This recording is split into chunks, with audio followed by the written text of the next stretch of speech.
At the recent annual parade to mark Russia's wartime victory over Nazi Germany, Vladimir Putin looked like a man pushed close to the limit of his forces. And indeed, he faces serious setbacks. The Russian invasion of Ukraine, which he ordered, has lost nearly all of its momentum, with the Ukrainian side putting up tough resistance. A Russian victory, like the one in World War II, appears far from likely. So on to the point, we ask, parade without victory, is Putin leading Russia into disaster?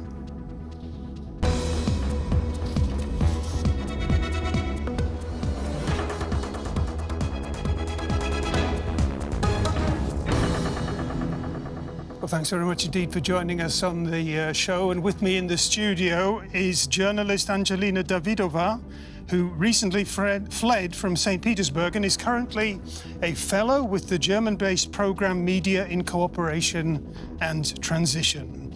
Also with us is Tyson from the German Council on Foreign Relations, and Roman Goncharenko from DW's Russia, Ukraine, Eastern Europe Department in Bonn. Well, thank you all three for being with me today once again. And I'd like to begin with you, Angelina. Your decision to flee your home country, your homeland, why did you leave? It was not an easy decision, but it was also something which built up in the next few days after the war has been declared. And even though you are not allowed to call it a war in Russia, you are supposed to be calling it a special military operation. Absolutely. And this is just one of the very many limitations which are out there for journalists at the moment. The general situation in the last few years has also been not very positive. I mean, there were a lot of cases of direct or indirect censorship. Many media outlets have been closed. Many journalists have been charged. Many journalists have left the country. But now everything that we experience ever since the beginning of the war on February 24th makes the situation almost impossible to work. And when you decided that it was finally time to leave, you have been quoted as saying that you felt as though you had three options. What were those three options? So the three options were either to stay in the country and be silent, say nothing about the war, write nothing about the war, even in social media, because I already have a few personal friends of mine who are being prosecuted for their posts in social media platforms. Option number two was to stay in Russia, remain vocal, but also have fear that something might happen to me. Option number three was to leave, and I decided to go for the third option. Okay, and in a word, when you look at the country you have left, what word, what description would you use for Vladimir Putin's Russia today? I think everything which Russia's government is doing at the moment is leading Russia to a disaster, and is taking Russia's future away from the country and from its people. Okay, thank you for that. Now, the question we're asking today is whether Vladimir Putin is where he's leading his country, possibly into chaos or demise. Let's take a closer look at the impression that President Putin made at the recent victory parade, and then we'll bring in Roman and Tyson. The Russian president looked tired during his speech at the traditional military parade. He could not announce any big military victories, as Ukrainian forces have been fiercely resisting. Instead, he blamed NATO for the war. NATO armed our neighboring countries. That was an absolutely unacceptable threat, deliberately directed against us, right at our borders. Putin went on to claim that Russia preemptively reacted to that threat. It was, in his words, the only right decision. Addressing Russian soldiers, he said,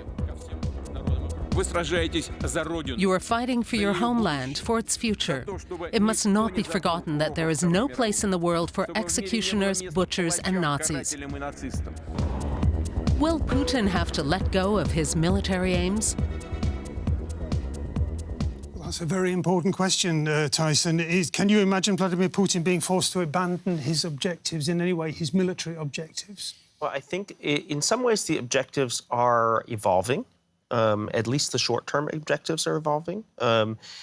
he has these kind of sayings like denazification or, or freeing the country from butchers or, these kind of things, but they're not very well defined. But in some ways, they've remained the same for many years, and that is that he has a certain idea of Russia and the post-Soviet space, that Russia needs to be restored. There's a restorative process that needs to take place to become a great power in his terms. He sees enemies, adversaries everywhere because he projects onto others his personal intentions. So he sees aggression, he sees intrigue, he sees deception because that's how he governs.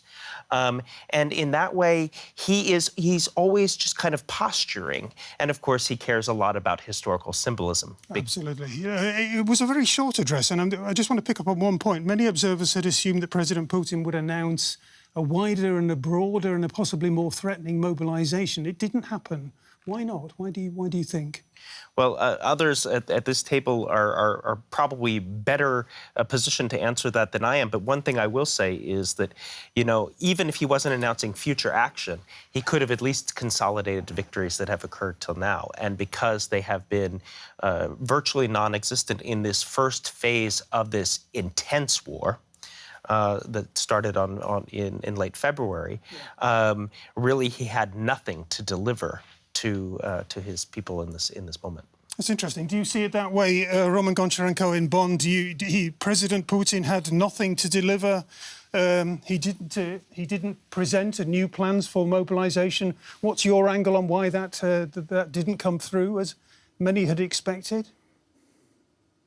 Well, I think the expectations in Western media were very much exaggerated. So it's not Putin's style to make big announcements during the parade or in his speech on this day, the 9th of May, which is a very important day in Russia. So I think he was trying to convey the message: things are going well, everything is going according to the plan. And, we are just at the very beginning of this war. It's just too early to say that he failed. Of course, he failed in the beginning in his attempt to conquer Kiev and push away Ukrainian forces from Kiev, maybe to topple the government. That objective failed, but he's still moving forward in the east and in the south. So he increased the territory controlled by Russian forces. He nearly doubled it since the beginning of the war. Why he didn't say that there will be a mobilization? I think there are several reasons. So he likes to be unpredictable, and things like this war, it's something which is difficult. Russian people, I don't think most of them want this war and like this war.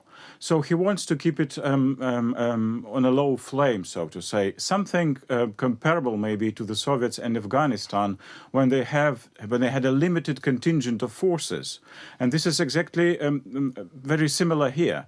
And I think that the Russian president is still keeping much of his reserves and maybe preparing them for a bigger war, maybe for a war which will take more time, maybe years. So I'm rather skeptical about, so I wouldn't go as far as to say that he has lost this war and he's losing and Ukraine is winning. The situation is very dynamic. And we still have to wait a few weeks. The coming weeks and months will be very important. Can I put in one point of contrast between this speech, this May 9th speech, and the one that Putin had in 2014, just to give a sense of how he sees this moment. That year, he gave this speech in Moscow and then immediately traveled to Crimea for the first time to basically celebrate the return of Crimea to Russia. So these historical hinge points are quite important. And again, there he wanted to, of course, crow about Crimea's illegitimate return to Russia. I think if he had that moment now, he would have taken it. And the fact that he doesn't is very telling. Angelina, there was an indication... May I respond to that? Just a quick response to that. A lot of observers and experts have been expecting Putin and maybe President of Belarus, Lukashenko, to travel to Crimea. He didn't do it. He's not traveling because he thinks that it is not safe for him to go there. I think he would like to, but it is not safe. So he has very much limited his travel plans, but I think we shouldn't overestimate it. Angelina, is it right to say that in the West, observers in the West, the journalists like us, have misunderstood the situation among the Russian people, that they are not as downcast, maybe, about the prospects of now a long war taking place? That there's more backing than we might have expected for Putin at this stage? Well, I would say it was not only the Western journalists who have misunderstood it, but also a very great majority of Russian critical journalists have also misunderstood the situation completely. And right now, it's obviously not very easy to say what the public opinions really are, because you can hardly trust official state polls, or many people also refuse to speak about that. Many people also say what is expected of them. Yeah. I think a really important factor is that if you'd ask the majority of people before the war whether they would be supporting it, the answer would probably be no. Now, since the beginning of the war and along the lines of massive state propaganda, the support of the war is there. Some people support it actively, some people support it passively, saying that we don't know what's happening, there are fake news on all kinds of sides, we just want to deal with our own life and go forward. And there are maybe, I would say, between 15 and 25% of people who are against the war. It was interesting. I read one observer in the Western media this week likening Russia to the fairy story, the emperor with no clothes, and the emperor going out naked and nobody telling him. Is Russia a country that is terrified of the truth? Speaking truth and processing truth is obviously not a very easy task for many people living in Russia. Yeah. And also acknowledging the fact that Russian army is doing what it's doing in Ukraine is also a very challenging task for many Russians. There are numerous cases of when Ukrainian relatives call their Russian relatives and tell everything what is actually happening now in Ukraine. They don't believe them. They believe state television. They don't believe their own relatives. And there are many families who have roots in both countries. And it might take years to realize what is happening. It might take years for people to come to understanding what Russia is doing now and what consequences are out there for Ukraine, but also for Russia. There's a sense around Russia that the history is constantly being rewritten and recreated and reimagined. And at this point in time, a lot of that recreation surrounds Nazis, neo-Nazis, and Jews. Why is there that mixture, that toxic mixture? I think Tyson has already addressed it in what he was saying earlier, that there's a lot of sentiment and there's a lot of sad feelings about Soviet empire collapsing in the 90s. Yeah. And I think a lot of today's propaganda has been built on that, to strengthen up this feeling, to make people think we can build the empire again. Even though we have to go through economic difficulties, even though we have to experience hardships, we'll make it. But then the Second World War was, in the last, I would say, 10 to 12 years, has been positioned as, and the victory in the Second World War of Russia has been positioned as one of the major achievements of Russian history ever. And there was a lot of this backward-looking attitude that this is the main cornerstone of our identity. This is something which we build on our today's life. It was so much looking back into history and instrumentalizing this history and turning it into an instrument of today's propaganda and today's rhetoric that Russia needs to be great again and we need to rebuild this empire. And personally, for me, that was a very sad story, because I felt like with so much interest and so much attention onto the history, something which happened many years ago, even though it was obviously a very tragic event and it was a very important event in world history and Russia's history, so little attention is being paid to what's happening now, and so much little attention is being paid to what will be happening in the future. In a way, that image that we build everything we have on the past is not sustainable. It's not something which will give us a new future. Nevertheless, Tyson, there are many who see parallels between Putin's denial of the existence of Ukraine as a separate nation and Hitler's denial of the right to life in the Nazi period. Is that a comparison we can make? I wouldn't make that comparison. We're talking about a completely different situation, a completely different era, and a completely different international system today than we were almost 80 years ago. What I would say is that Putin he styles himself as a student of history, but he has a selective interpretation of moments of history. And if you look at the way he instrumentalizes and sometimes militarizes history and its symbolism, there are kind of three areas that he pulls out. One is Russia's grandeur. It has this destiny on the global stage, and that destiny runs right through Ukraine. The second is this sense of sacrifice, and there he does look to the experience, for example, in St. Petersburg, the siege of St. Petersburg, and what the people were able and willing to sacrifice. They had to sacrifice in the Soviet Union under siege. And he says, we can do the same thing, whether the people want it or not. And the third is a pathological sense of victimhood. Everybody else is responsible for Russia's decline since the 90s. It's NATO expansion. It's Nazis around every corner. It's pluralism. It's gays. It's minorities. It's never the fault of the corrupt system that has eaten away at Russia itself. Interesting observations. Now, in our short report that we heard at the top of the show, President Putin railed against the neo-Nazis and what he sees as their henchmen in Ukraine. So now here is President Zelensky talking about the influence of World War II on what is happening today. We will never forget what our ancestors did in World War II, in which more than 8 million Ukrainians died.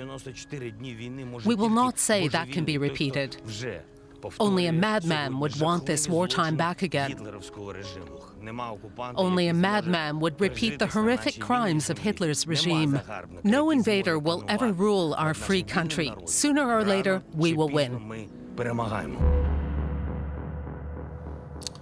Well, Roman, President Zelensky there, he has managed to establish a reputation for himself, a kudos for himself, an aura for himself as being dynamic, communicative, egalitarian, open. Is there a downside to all that? Well, some his critics see him maybe as too dynamic, or criticize him for trying to use his experience as an actor too much. But actually, that's a minority. Most people in Ukraine like it. So he seems to be the right person in the right place as a president. So he stayed in Kiev in the first weeks. He didn't run away, which some expected, and Putin expected probably as well. So he helped to consolidate the country in its darkest hour. So I think it's very important that he is the president at this time, and he is supporting the Ukrainian people. He's doing all he can, using, of course, his experience as an actor. And I think in that video we also saw it, how he can also project that experience and persuade also people in the West watching those videos, because I hear and read a lot of positive remarks from Western journalists, Western politicians about Zelensky and how he conveys his messages, how he communicates, because the contrast between him and President Putin is very striking. Interesting. You, Roman, obviously are a reporter, a correspondent, a journalist, and that's at the same time you are a person who has emotions, who is emotional about what is happening in the world. Tell us about what is going on inside you at this point in time as this story around Ukraine and Russia evolves. Well, it's very difficult for me, as for all Ukrainians, to digest what is happening, to somehow sort it out and just start to analyze and do what we have to do, because this is so immense, so big. We saw it coming. Many of us saw this war coming, starting maybe 2014 or maybe earlier. But still, most of us believe that this is madness. And this madness, it's very painful to watch what is happening every day. And as a journalist, it's especially difficult for me because I have to follow the events. I wake up in the morning and start reading the Twitter news and several news outlets. And the news are not good, and they will not be good for a long time. Yeah, you have told me that you believe that the worst is yet still to come. Yes, regretfully, the worst is yet to come, and so you have to have a very long breath and have a lot of mental strength to cope with that. I'm doing better now than in the first days of this war, because it was also a surprise for me. Because many of us, as I've just said, we thought this would be madness for Putin to do, because this will destroy Russia. Why should he do it? But he still has done it. So we are moving towards a catastrophe for Russia. And for Ukraine, we have a catastrophe already. So Putin's intention was to hurt Ukraine. And regretfully, he succeeds in that. But Ukrainians are fighting back. And this is something which gives also hope to Ukrainians. A quick word, thank you for that, Roman. And a quick word, Tyson, on the American perspective. You are an American, and there have been voices from Washington suggesting that people believe that there is perhaps a window of opportunity to, as the wording has been, to somehow move President Putin off centre stage globally. Is that a credible approach? Is that a wise approach? I think that if you listen to the Biden administration's rhetoric and look at their plans, and then see how they're getting top cover from Congress, which is even more pro-Ukrainian than the administration, which is incredibly pro-Ukrainian. There are three objectives. One is to support Ukraine. Originally, financially, then with defensive lethal assistance, now with heavy weaponry. And have just passed Congress just passed a $40 billion package to do so. That's $7 billion more than the administration actually asked for. So every time they're topping it out because that support is so strong. Then hardening NATO, making sure that NATO is the tripwire, which really leads to an escalation that it wouldn't even be attempted. And the third is costs for Russia. And in the past, I will say, I worked in the Obama administration in 2014. There was a fourth pillar, which was offering an off-ramp for Putin, making sure that there was always... But that is not a primary objective right now. This is the face-saving option. Right, because right now, the primary objectives are these three objectives. Support Ukraine, harden NATO, costs for Russia. Because as was said, the rational calculation for Russia's own standing in the world and prosperity of its people is not to engage in this war. And until there is a constellation where an off-ramp actually could yield something that would preserve those first three primary objectives, it's not really on the table. Okay. Angelina, on a slightly different note, you are a journalist, you describe yourself as a journalist, but you also describe yourself, I noted, as a change maker. What is a change maker, and how can you make change happen at this point in time? That's a very tough question. And that's also a question which I keep asking myself ever since February 24th. For many years, I've been working in Russia, as you mentioned, as a journalist, but also someone who is trying to establish, for example, people-to-people international connections, people-to-people diplomacy to many European countries, but also like the West in general. And I've been working in very close connections with the civil society groups, also in the area of environment and climate change. And even though political pressure was growing, even though state pressure in various forms was increasing on NGO groups, on journalists, that was still possible to do something in particular areas. And many people like me, we were thinking, okay, through this very little changes, through this international cooperation programs, but also maybe open journalism, open and critical journalism, we can change the country. And I saw these changes happening with many local groups, with people caring so much about their immediate environment or their cities, or many social initiatives appearing. We thought that would change the country. But what happened on February 24th is that the force of power just destroyed everything, also destroyed a lot of what people like we were doing. And this is why so many people have left the country ever since. And this is also why we keep asking these questions to ask, what is it that we can do now? What is possible now? Yeah, and we began with this very personal decision that you made to leave your home country, a country that you've told me you were very, very fond of in your youth and in later years. How would you describe your mood now, if I might ask? Is it more a sort of a mood of despair or a mood of hope, or is it a mixture of the two? Well, it comes in waves. One day when I'm being active, when I do something and I have a feeling I do something reasonable, I help other people, I feel better. But then sometimes despair also comes, especially when I don't see any picture of the future I would like to see. I also feel sad. I feel that, as I said in the beginning, the future, I mean, not only of Russia, but also of the world is very unclear now. I feel worried about many friends and colleagues who are still in Russia and who are critical about the war and who are being detained or who are being threatened. Yeah, all these feelings at once. A quick answer. Is Russia heading for disaster? I think in its current path, yes. It's already in a state of disaster. Oh dear. Roman? Yes, Russia is heading for disaster very fast.